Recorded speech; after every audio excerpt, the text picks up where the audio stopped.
Once again, I've ridiculously lugged an ice bucket up the hill, just like that previous time.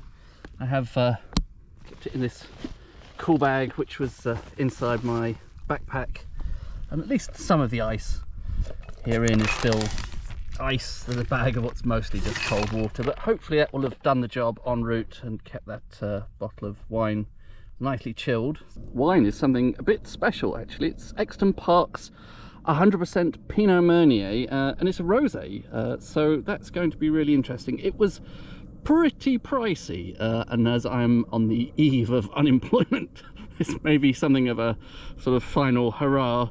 Anyway, I'm looking forward to trying this out. Have a glass to hand in case it's a little bit on the lively side, because it has of course been shaken up. Walk up the hill.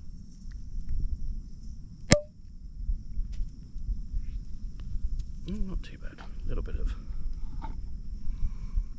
tiny spillage there, but that's okay. There we go. Make sure that stays out of the sunlight, because rosé is very vulnerable to sunlight. So I believe 100% Pinot Meunier.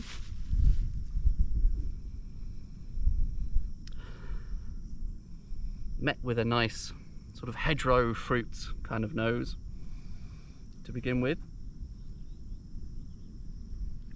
Might be fanciful because I've been seeing blackberries on the way up, but things like blackberries,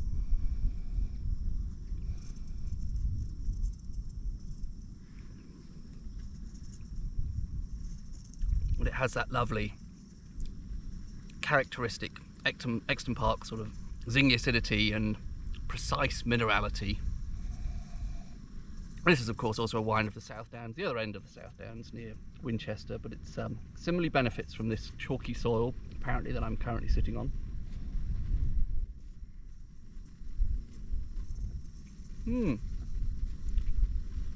Yeah, mouth-watering, very Moorish. It's rather nice. Some free advertising for Exton Park there. I should, you know, as always, I paid for the wine myself, like an idiot.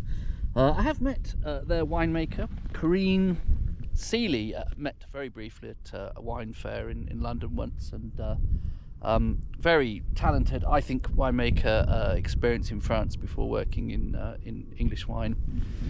But, I think that's it's pretty good actually. Well, I've enjoyed all of the Exton Parks I've had recently. I've always liked Exton Park as a producer.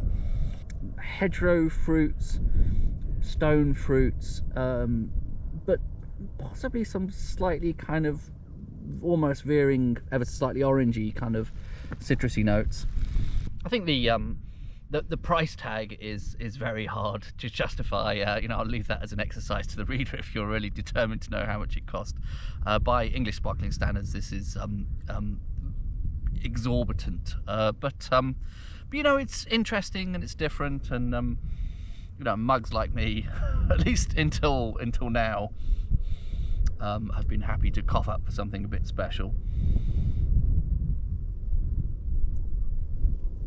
Whether that will still be the case in a few days' time remains to be seen. But, yeah, right now, absolutely loving this. It's developing these kind of interesting, almost light, sauterny notes. It's not excessively sweet, but that sort of kind of honeysuckle, honey marmalade-y thing you get in Sauterne sometimes. I'm finding notes of that now, which is really very nice. That's something that I don't think I've ever found in a pure Pinot Noir type rosé or Blanc de Noir.